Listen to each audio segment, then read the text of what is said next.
O Evangelho segundo o Espiritismo. Capítulo 7. Bem-aventurados os pobres de espírito, mistérios ocultos aos sábios e aos prudentes. 7. Então Jesus disse estas palavras: Eu vos rendo glória, meu Pai, Senhor do céu e da terra, por haverdes ocultado essas coisas aos sábios e aos prudentes, e por haver revelado aos simples e aos pequenos. São Mateus, capítulo 11, versículo 25. 8.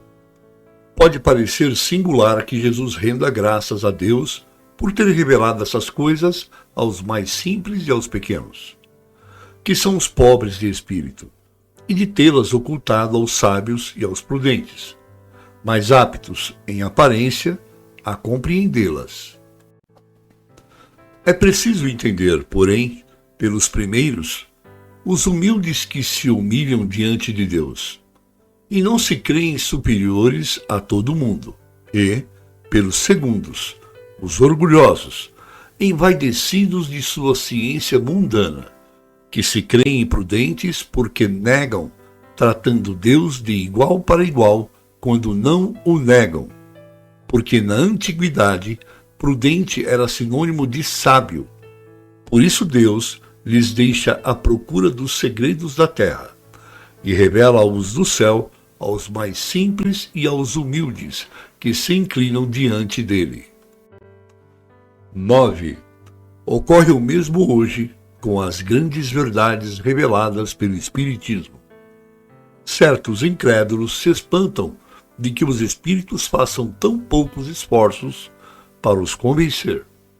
É que esses últimos se ocupam daqueles que procuram a luz de boa fé e com humildade, de preferência aqueles que creem possuir toda a luz, e parecem pensar que Deus deveria estar muito feliz em conduzi-los para si, provando-lhes que existe. O poder de Deus brilha nas pequenas como nas grandes coisas. Ele não coloca a luz sobre o algueire, uma vez que a derrama com abundância por toda parte. Cegos, pois, aqueles que não a veem. Deus não quer lhes abrir os olhos à força, uma vez que lhes apraz tê-los fechados.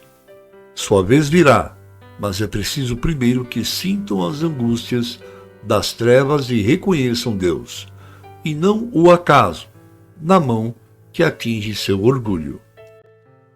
Ele emprega, para vencer a incredulidade, os meios que lhe convêm segundo os indivíduos.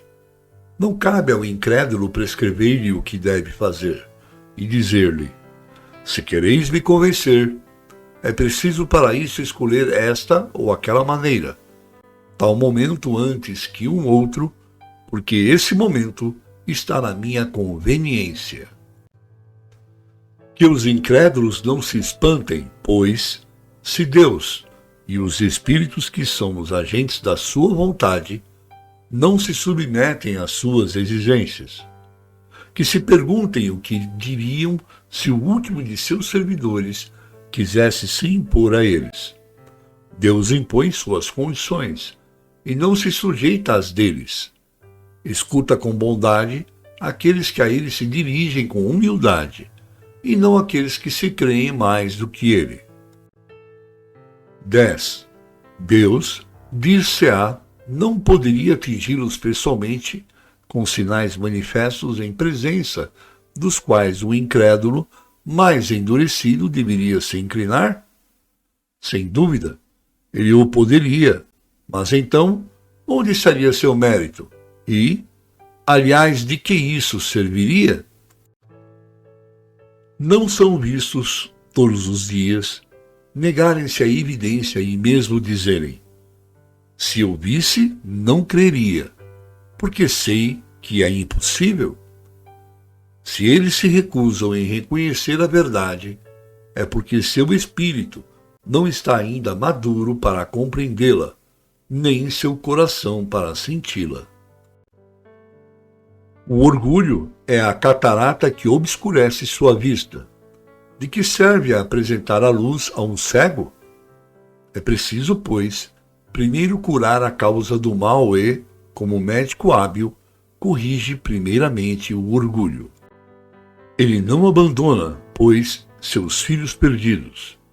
Sabe que, cedo ou tarde, seus olhos se abrirão, mas quer que isso seja por sua própria vontade, e então, vencidos pelos tormentos da incredulidade, lançar-se-ão por si mesmos nos seus braços e, como o filho pródigo, lhe pedirão graça.